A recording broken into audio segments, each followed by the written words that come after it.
Hello friends, how are you? Welcome to પરિશ્રમ online education. આજે આપણે આ વિડીયોમાં ગુજરાતી વ્યાકરણનો એક ટોપિક અલંકાર વિશે ચર્ચા કરીશું.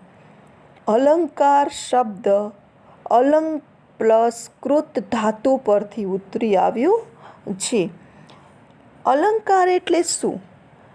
મનના ભાવ અથવા વિચારને વધુ વેધકતાથી કે સચોટતાથી પ્રગટ કરવા વપરાતું વાણીનું સજાવટવાળું કે શોભાવાળું રૂપ એટલે અલંકાર. અલંકારનો અર્થ ઘરેણાં એટલે કે આભૂષણ, ઓર્નામેન્ટ્સ, જ્વેલરી થાય છે.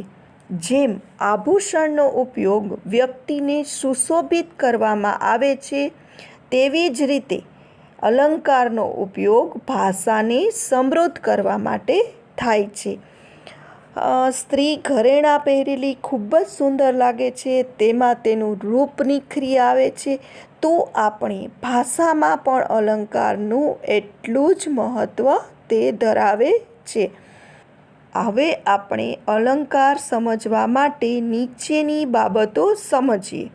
પહેલાં તો આપણે આ અલંકારને સમજવા માટે 3 વસ્તુ સમજવી ખૂબ જ જરૂરી છે. જો તમને આ 3 વસ્તુની સમજ પડી જશે તો તમને અલંકાર જલ્દીથી સમજાઈ જશે. હવે જુઓ, અલંકાર સમજવા માટે નીચેની બાબત સમજો. પહેલું છે ઉપમેય. જે વસ્તુને સરખાવવામાં આવે તેને ઉપમેય કહે છે. જે વસ્તુને સરખાવવામાં આવે છે એટલે કે વાક્યમાં જે વસ્તુ હોય તેને સરખાવવામાં આવે તો તેને ઉપમેય કહે છે. ત્યારબાદ બીજું છે ઉપમાન. જે વસ્તુ સાથે સરખાવવામાં આવે છે તેને ઉપમાન કહે છે. અને ત્રીજું છે ઉપમાવાચક. જે શબ્દો છે એટલે કે જે શબ્દો વડે આપણે સરખામણી સૂચવાય તે શબ્દોને ઉપમાવાચક કહે છે. ફ્રેન્ડ્સ, પહેલાં આ 3 બાબતોને જો સરખી રીતે સમજી લેશો તો અલંકાર સમજવામાં તમને ખૂબ જ મદદરૂપ થશે. આને સમજવા માટે આપણે ઉદાહરણો જોઈએ. આપેલા ઉદાહરણને દ્વારા આપણે આ સમજીએ. પહેલું છે રીનાના અક્ષર મોતીના દાણા જેવા છે. આ વાક્યમાં ઉપમેય કયું છે? તો જેની સરખામણી કરવામાં આવે છે. કોની સરખામણી કરવામાં આવી છે? તો રીનાના અક્ષરની. તો રીનાના અક્ષર ઉપમેય છે. ફ્રેન્ડ્સ, સમજાઈ ગયું ને કે જેની સરખામણી કરવામાં આવે તેને કહે છે ઉપમાન. જેની સાથે સરખામણી કરવામાં આવે તો તેને કોની સાથે સરખામણી કરવામાં આવી છે? તો જોઈએ કે મોતીના દાણાની સાથે સરખામણી કરવામાં આવી છે. તો મોતીના દાણા ઉપમાન છે. અને આ ઉપમેય અને ઉપમાનની વચ્ચે જે ઉપમાવાચક શબ્દ જેવા, જેવી, જેવું વગેરે છે તે ઉપમાવાચક શબ્દો છે. હવે ફ્રેન્ડ્સ, આપણે અલંકારના પ્રકારો જોઈએ. તો અલંકારના 2 પ્રકાર છે, શબ્દાલંકાર અને અર્થાલંકાર. તો શબ્દાલંકાર સમજીએ. તો શબ્દાલંકાર શબ્દ રચનાનો ચમત્કાર અર્થાત સુંદરતા હોય તે શબ્દાલંકાર કહેવાય. શબ્દાલંકારમાં શબ્દોની ખૂબીની ચાવી તે તેના શબ્દો છે. જે અલંકારમાં શબ્દમાં અર્થ બતાવેલો હોય તેને શબ્દાલંકાર કહેવામાં આવે છે. શબ્દાલંકારના 4 પ્રકાર છે. પહેલું છે અનુપ્રાસ. તેને વર્ણાનુપ્રાસ કે વર્ણસગાઈ પણ કહે છે. બીજું છે યમક, શબ્દાનુપ્રાસ. અને ત્રીજું છે પ્રાસ સાંકળી એટલે કે આંતરપ્રાસ અને ચોથું છે અત્યાનુપ્રાસ. હવે તેનો બીજો પ્રકાર જોઈએ અર્થાલંકાર. જ્યાં અર્થરચનાનો ચમત્કાર હોય તે અર્થાલંકાર. આ અલંકારમાં અર્થ સચવાય તે રીતે શબ્દોની રચના હોય છે. તો તેના પ્રકારો જોઈએ. તેના પ્રકારો 8 છે. પહેલું છે ઉપમા, બીજું છે રૂપક, ત્રીજું છે ઉત્પ્રેક્ષા, ચોથું છે અનન્વય, પાંચમું છે વ્યતિરેક, છઠ્ઠું છે શ્લેષ, સાતમું છે વ્યાસસ્તુતિ અને આઠમું છે સજીવારોપણ. શબ્દ અલંકારમાં શબ્દ દ્વારા ચમત્કૃતિ અને અર્થાલંકારમાં અર્થ દ્વારા ચમત્કૃતિ થાય છે. હવે ફ્રેન્ડ્સ, આપણી 8th સ્ટાન્ડર્ડમાં નીચેના અલંકારોનો અભ્યાસ કરવાનો છે. પહેલું છે વર્ણાનુપ્રાસ, બીજું છે ઉપમા અને ત્રીજું છે રૂપક અને ચોથું છે ઉત્પ્રેક્ષા. હવે આપણે તેનો પહેલો પ્રકાર જોઈએ વર્ણાનુપ્રાસ કે વર્ણસગાઈ. તેને વર્ણસગાઈ પણ કહેવામાં આવે છે. પ્રથમ આપણે તેની વ્યાખ્યા જોઈએ. વાક્યમાં એકનો એક વર્ણ અક્ષર શબ્દના પ્રારંભે 2 કે તેથી વધારે વાર આવે ત્યારે વર્ણસગાઈ કે વર્ણાનુપ્રાસ અલંકાર બને છે. જેમ કે વાક્યમાં પહેલો અક્ષર તે વારંવાર આવતો હોય, પુનરાવર્તન પામતો હોય તો તેને વર્ણાનુપ્રાસ અલંકાર કહે છે. હવે તેને સમજવા માટે આપણે થોડાક ઉદાહરણો જોઈએ. સમાન વર્ણથી શરૂ થતા શબ્દો વપરાય ત્યારે વર્ણાનુપ્રાસ અલંકાર કહેવાય છે. તેના ઉદાહરણો આપણે જોઈએ કે કાશીમાએ કામ કાઢ્યું. તો અહીંયા કયો વર્ણ કે કયો શબ્દ વારંવાર વપરાયેલો છે તો તે શબ્દ છે ક. હવે બીજું ઉદાહરણ જુઓ કે સાગરે ભાસતી ભવ્ય ભરતી. તો આમાં કયો વર્ણ વારંવાર રિપીટ થયો છે તો તે છે ભ. હવે ત્રીજું ઉદાહરણ જુઓ. પણની પેટીમાં પારસ છે પડ્યું. તો અહીંયા કયો વર્ણ વારંવાર આપણે ઉપયોગ કર્યો છે તો તે વર્ણ છે પ.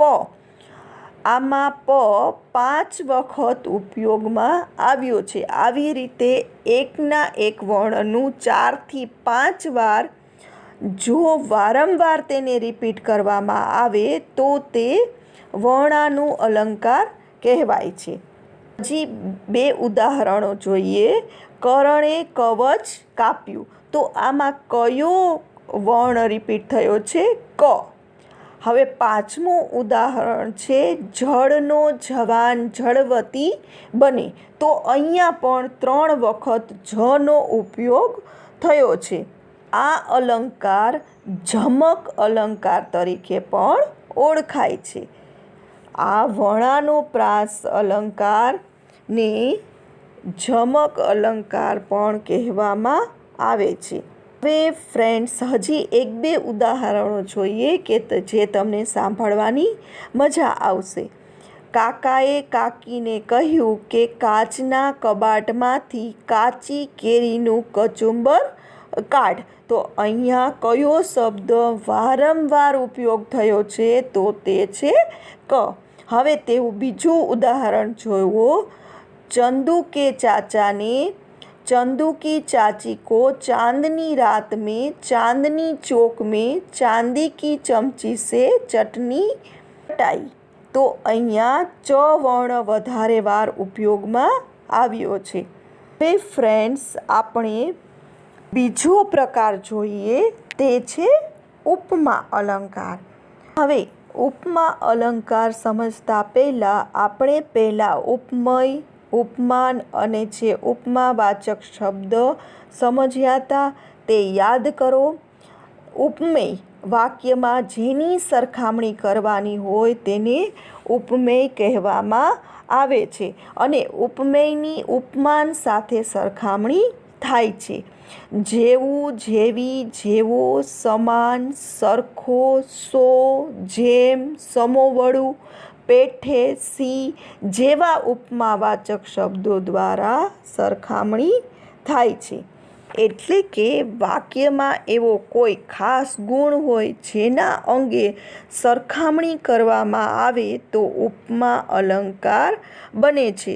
તો કયો ખાસ ગુણ છે તે જોઈએ અને તેના માટે આપણે થોડાક ઉદાહરણોની સમજૂતીથી આ ઉપમા અલંકાર સમજીએ. તો તેમાં પહેલું ઉદાહરણ છે, દમયંતીનું મુખ ચંદ્ર જેવું સુંદર છે.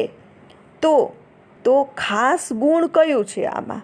તો દમયંતીના મુખને કોની ઉપમા આપવામાં આવી છે? ચંદ્ર જેવો. તો ફ્રેન્ડ્સ, ઉપમા અલંકાર ખૂબ જ સહેલું છે કે જે અલંકારમાં જે વાક્યમાં જેવું, જેવા, જેવી, માફક, સમ, સમાન વગેરે શબ્દોનો ઉપયોગ થયો હોય તે ઉપમા અલંકાર છે. જેમ કે બીજું ઉદાહરણ જોઈએ કે કુંભકર્ણ ડોલ્યો જેમ ધરણીધર. ત્રીજું ઉદાહરણ જોઈએ કે કમળ જેવો ખીલતો દિવસ અને પોયણા જેવી રાત. હવે ચોથું ઉદાહરણ જુઓ કે કામિની ગાંડાની જેમ જોઈ રહી છે. હીરાના કણિકા સમાન તારા, એટલે કે તારા સમાન હીરા છે એવું અહીંયા ઉપમા આપી છે. તો ઉપમા અલંકારમાં યાદ રાખવાનું કે સરખામણી કરવામાં આવે છે. જેવા, જેવી, સમાન જેવા શબ્દો આવે તો યાદ રાખવું કે આ ઉપમા અલંકાર છે. હવે ફ્રેન્ડ્સ, તેનો બીજો પ્રકાર જોઈએ, રૂપક અલંકાર. રૂપક અલંકારમાં ઉપમેય અને ઉપમાન વચ્ચે એકરૂપતા હોય છે. તેમાં સાધારણ ધર્મ જેવું હોતું નથી. ઉપમેય અને ઉપમાનને એક જ બતાવવામાં આવે છે. ઉપમેય અને ઉપમાનને એક જ બતાવવામાં આવે છે. રૂપક અલંકારમાં ઉપમેય અને ઉપમાનમાં એટલે સંયોજકોથી પણ જોડીને એમાં એકરૂપતા દર્શાવે છે. તો આમાં સરખામણી હોતી નથી અને એક જ સમાન છે, એક જેવા બતાવવામાં આવે તો તેને રૂપક અલંકાર કહે છે. આમાં કોઈ પણ સરખામણીવાચક શબ્દો આવતા નથી. અહીંયા યાદ રાખવાનું છે કે આમાં બંને એક જ સમાન છે એવો ભાવ બતાવેલો હોય છે. તો તે ઉપમા અલંકાર જેવો હોતો નથી. તો અહીંયા ઉદાહરણ જોઈએ કે દમયંતીનું મુખ ચંદ્ર સુંદર છે. દમયંતીનું મુખ ચંદ્ર જેવું છે એમ નહીં પણ ચંદ્ર છે, તો બંનેને એક સમાન એટલે કે એકરૂપ બતાવેલું છે. હવે બીજું ઉદાહરણ જુઓ કે આ સંસાર સાગર તરવો સહેલો નથી. હવે ત્રીજું ઉદાહરણ છે, પંડની પેટીમાં પારસ છે પડ્યો. તો પેટીમાં શું પડ્યું છે? પારસ. પારસમણીની વાત કરે છે. તો પારસમણીને પંડ એટલે કે પોતાની જાતની સાથે સરખાવવામાં આવ્યો છે, એટલે એકરૂપ બતાવ્યું છે. જેમાં ઉપમેય અને ઉપમાન જેની સરખામણી કરવામાં બંને એકરૂપ બતાવવામાં આવ્યા છે.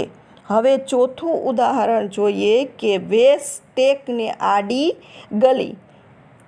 અને પાંચમું ઉદાહરણ છે ખારવા મોગરાના ફૂલ.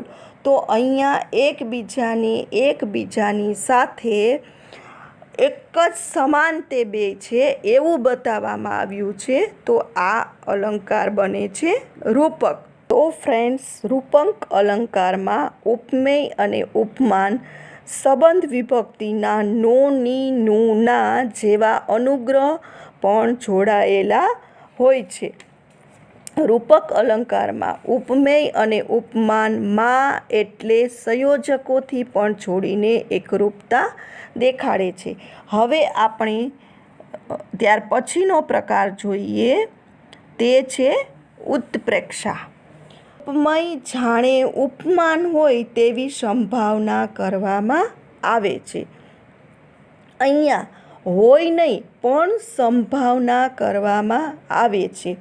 સંભાવના સૂચક શબ્દો જાણે, રખે, શકે, શું જેવા ઉત્પ્રેક્ષાવાચક શબ્દો અહીંયા આવે છે.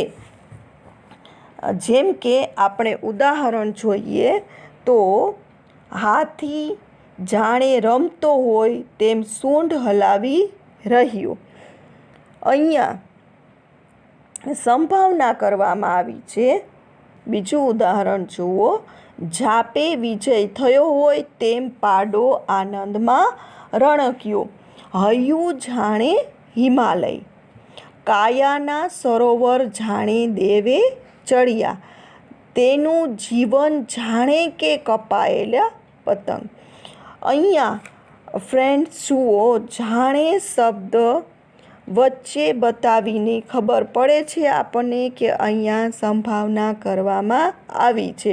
તો ફ્રેન્ડ્સ, અહીંયા સરખામણીની સંભાવના કરવામાં આવી છે, એટલે કે ઉપમેય અને ઉપમાનની સંભાવના કરવામાં આવી હોય ત્યારે ઉત્પ્રેક્ષ અલંકાર મળે છે અને ઉપમા અલંકારમાં સરખામણી હોય છે અને રૂપક અલંકારમાં એકરૂપતા હોય, સરખામણી હોતી નથી.